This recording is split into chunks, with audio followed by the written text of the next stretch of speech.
How are you? Welcome to another family life strategy, a family strategy with a family life strategist. Praiseful, where is my name? Well, sometimes decision making becomes World War III in a family. You try to take a decision that you thought was best for your family, but then you can't bully your way. You've got to run it by someone who also has a own view or his own way of thinking. Unfortunately, if you're not sure who you're dealing with, you find yourself in a situation where analysis paralysis leads to postponement of what should have been immediately resolved. I see this all the time when my clients show up and it looks like decision making becomes a battlefield. As a matter of fact, sometimes couples try to get back at each other. They wait at the critical moment.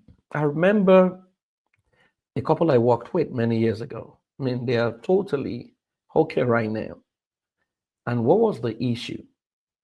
They couldn't decide where to go for vacation. Wife wanted to go to the Bahamas, husband wanted Hawaii. And they had two children. And guess what they were trying to do? To pick one child and go wherever they wanted to go. And that was when the pastor recommended that they come see me. You wouldn't believe that for 8 weeks, they were really literally fighting in my office. Each session was 40 minutes way back. They will pay, fight all through, argue all through, then go back and come for another week. Never seen that kind of thing before. So I understand how tough decision making can be. And that's why a rule of thumb is that never get married to someone whose leadership you can entrust with your life, especially as a woman. Because if you don't trust him, if you don't trust his decision making, why get married to him? And if your decision making has cost you your family severally, and your wife is a better decision maker, especially on specific issues, what do you have to prove? So you're going to sink your family because of your ego as a man, or what exactly are you about? You see, everything must be done in the best interest of the family. And headship in the family is not the smartest, it's not the richest. It's simply the steward that is saddled with the responsibility of creating an enabling environment where people's potential can find expression. And every smart leader have learned to leverage the strength of everyone around them to shine. At the end of the day, when you take the right decision that promotes the wellness of your family, people are going to credit your family because star players don't win and lose matches. Only teams do. So, how do you make joint decision without World War III? Oftentimes, we need to understand foundational issues and foundational principles of relationships. We have defined marriage as the coming together of a man and a woman from two different families or two different nations to create a new nation that will promote the best interests of all and whose culture will give our world rest. What it simply means is that the two of you are from different families. And if you're from different families, you are bound to see things differently because you don't share similar culture. And that's why when you come into marriage, you need to now create a new family culture, which a lot of people fail to do. A lot of premarital sessions fail to capture. We have an assessment we call culture compatibility test. Whenever we run that test, you can see why couples are at war because they have divergent view about critical areas that makes a marriage work. And so many people do not know that the upbringing of your spouse can affect decision making because their decision making patterns is already shaped from the time they were born. And that's going to be at a clash with you. In fact, when couples are in crisis, oftentimes what is at war is not even the two people, is the originating family they came from that's at war. Unfortunately, they don't know unless they see a professional. Other times, what is at war are your different temperaments. I mean, if you're an intimidating Omar, you want to take decision almost immediately. And when things don't go your way, you want to bully your way, you want to have the final say, whether you're a woman or a man. If you're a creative convertible, You take decisions spontaneously. In fact, you forget the decision. You forget implementation. You agree with things that you have not thought through. If you are a dependable truck, analysis paralysis, you can tell your spouse, let me think about it. And after 3 months, you're still thinking about it. And you know how frustrating that can be, especially when your spouse is another personality type. And if you're a systematic forward, data, you want to be sure because you don't trust anything. And so there are things you need, decisions you need to take simply based on faith. You can't go ahead and then maybe the opportunity is gone. And so there are so many reasons, so many factors responsible for this World War III. Are you in a marriage right now where decision takes forever? Or it's tough for your spouse to trust you? Maybe because of previous mistakes that you have made. What exactly are you going through that you found so difficult and so tough to resolve? So today, family strategy. I'm going to give you about 5 tips that I think can help you. And number one is that you have to agree on core values first.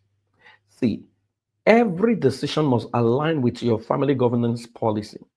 Now, family governance is a combination of your family vision, your family values, the DNA creed of your family, and what we call your family legends, then your routine and rituals, plus your family culture. Because that is what encapsulates what the two of you are about and where you are headed. Unfortunately, family governance, a lot of families don't have it. And if you don't have it, it means you and your spouse cannot write the same thing word for when it comes to your family vision. You know what you need to do right now? You need to order for my family combo. It's scrolling. Go. You don't even want to think about it. Go order because it will save you in the days to come. You see, many people are getting away with things right now, but the future of marriage, the future of relationship, is not what it is right now. The future of relationship is actually systems intelligence. So you want to agree on core values. Now, what are the values we would uphold as a family? And so your decision making must be built around the framework to say, hey, we're not a family that shouts, scream. For example, in my family, there are words you cannot use. No matter what the child has done, you can't call him stupid, foolish. No, we do not use those words. And so if you get angry to the point where you are now name calling, then you are sabotaging the best interest of our family. So you want to agree and ensure that your family governance is in place. If it's not in place, you continue to argue. And you know the bad thing about argument and negotiation is that when it's win lose situation, someone feels hurt. Unfortunately, if the person who is vulnerable, they keep quiet about it. And after a while, they emotionally check out of the marriage while the other person is winning all the time, think that you're doing the best for your family. Sometimes even your decision making may be right, but they want to get involved. As a matter of fact, your children, the generation A, generation Alpha, and generation Beta, they want to be part of the decision making, even generation Z. So the days where you took decisions, our fathers took decisions by themselves, nobody knew the law, over. They want to be part of decision making because any change they're not a part of, they're likely going to sabotage it. Number two, use facts, not feelings. In decision making, I recommend Dr. Del Bono's Six Thinking Arts. It's something, you might want to Google it. As a matter of fact, a lot of couples have used that to make decisions making better in their family. Now, what are the facts? Right? What are the facts? How do we feel about what we're about to do? What can go wrong?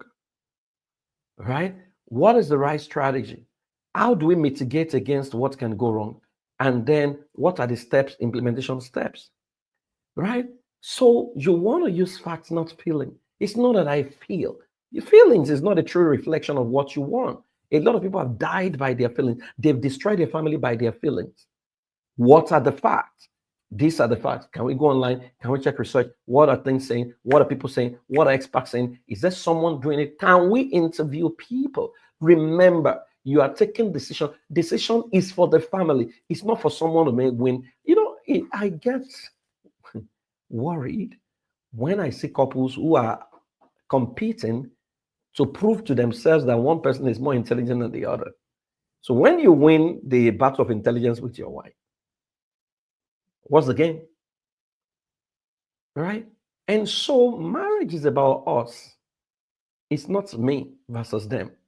So use fact, because facts and data don't lie. And so when you look at data versus your feeling, data has got to win. Number 3, sleep on big decisions. Sometimes you have looked at it, don't be quick. There is no, especially when there is no immediate deadline. Can we sleep over this? Let's think through it. Let's talk to our mentor, right? Is it your area? In my family, when it has to do with numbers, it's my wife. I differ absolutely to her. You know why? Experience has taught me in the first 3 years of marriage that she's a better money manager and she's better with numbers. But when it comes to relationship, connection, communication, that's me. So sleep on big decisions. And when you can agree, you must have someone in your family that you defer to, like your family coach or your mentors.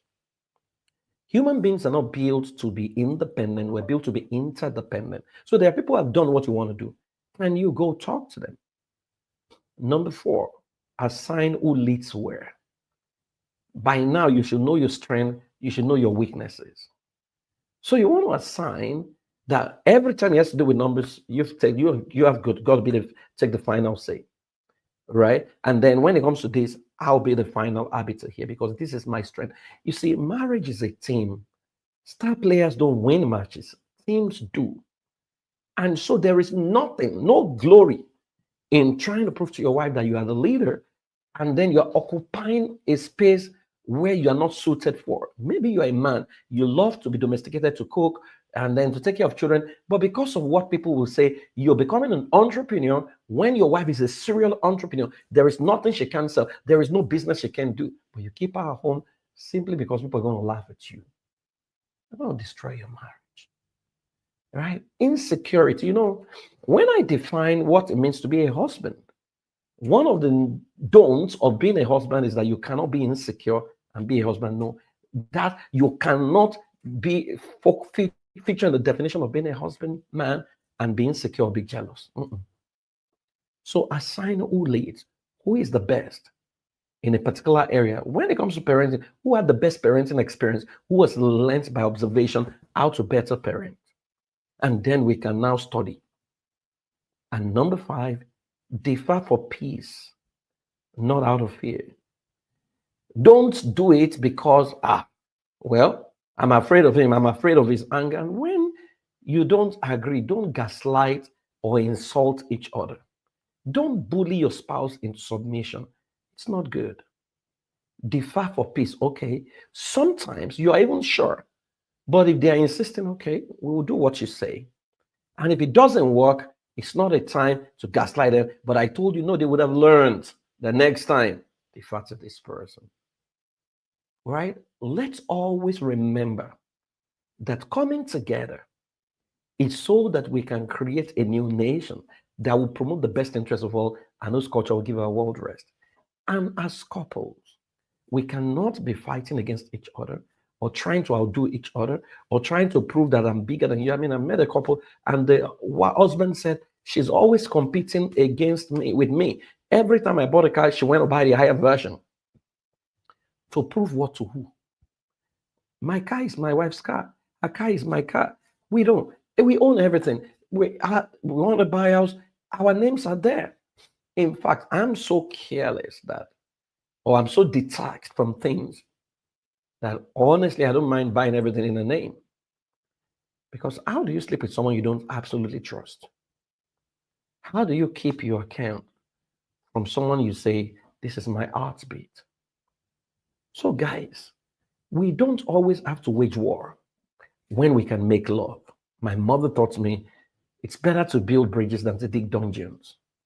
And that's what I hope will begin to happen in your marriage. So today, both of you want to sit down and say, why are we always fighting when we are actually fighting for a future together? So instead of you collaborating to defeat the enemy, you're fighting yourself. There's no way you won't implode from within, and you're going to lose the battle. So, in case you still can agree, you know who to talk to. I am the best family strategist you can work with. So, you want to use my scan code to reach out to me, or you want to schedule a session, you want to go on my bio on Instagram and do a clarity session, and then, or you can actually hire me. And if you want to do it by yourself, Family Combo solves that problem. It will help you build a framework that helps your marriage and your family work. Thank you very much for joining me again today. If you're in the Houston area this period, hey, we can see and maybe take a selfie together. Thank you, everyone. I celebrate you. I hope this has been helpful. Have a fantastic day and see you tomorrow. Bye bye.